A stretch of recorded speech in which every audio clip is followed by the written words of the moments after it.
this is Victoria US Khuong, and I'm here to share one of the 365 videos that I will be sharing with you in 2020.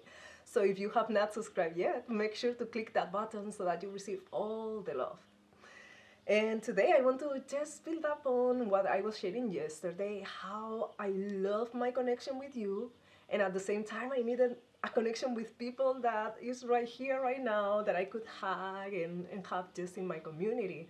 So what I decided was to just create my school, and it's here at my home, so I felt it was almost like traditionally done in the sense that shamanic teachers in the past will bring their students, live with them sometimes. So I didn't go that far, but I did create an environment at my home where we could gather and celebrate things, and we could learn healing. So I did it as a teacher and as a leader, and that was the part in which we can develop that relationship as a healing family, but having the role of the leader sometimes can be challenging. A lot of responsibility, which is all good, and I learn a lot from it.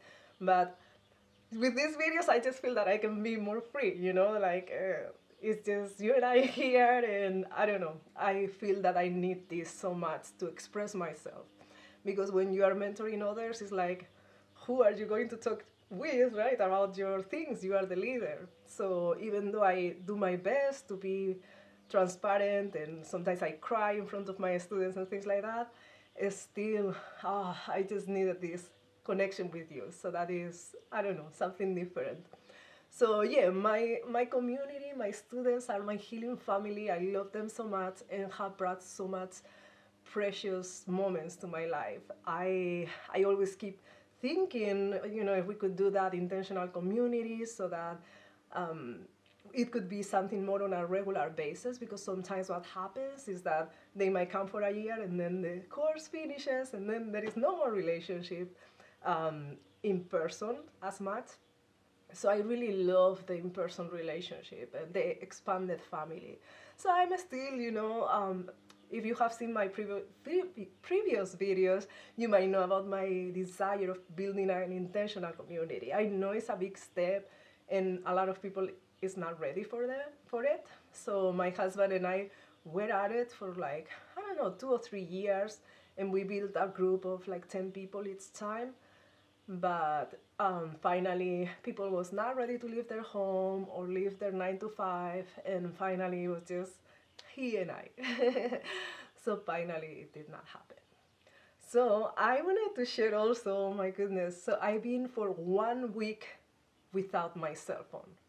And Jen, one of my friends and students, she was asking me about that balance between our life in this world we live with technology and all of that, but also our regular life in nature and with each other. And seriously, having no cell phone for a week has changed my life so much. Because what happens is that I tend to, first thing in the morning, write my dreams. So instead to write them on a journal, I write them on the cell phone, because I can be in the dark and still see what I'm writing, and then I can search through the dreams because they connect with things that happen later. So because of that, I like to write them on my cell phone. But what happens? That as soon as I turn on the cell phone, then the cell phone is there with me, and it is by my nightstand, and it just changes the day. So all of these days, the 7 days that I was free from my cell phone, it was amazing, because I felt the freedom and the desire to do other things. So I would come to this room and just sit looking at the backyard, which is right there, and just sit down in meditation, do some Reiki, connect with my helping spirits, and it was just such a beautiful way to start the morning in silence. Whereas if the first thing is writing my dreams, I'm already connecting into technology. I'm already tapping into intellect, because when we are typing words or speaking or things like that, we bring a different part of our brain, the left side.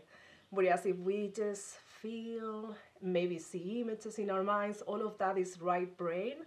which is more about not so intellectual, right? It's more intuitive. So this has allowed me for these days to find that space for me that almost expanded throughout the day. It set the tone for the rest of the day. So even though I love to remember my dreams, work with my dreams, and have this journal that I can search digitally, I think I'm going to have to not do it because since I have my phone back, I just don't want to touch it.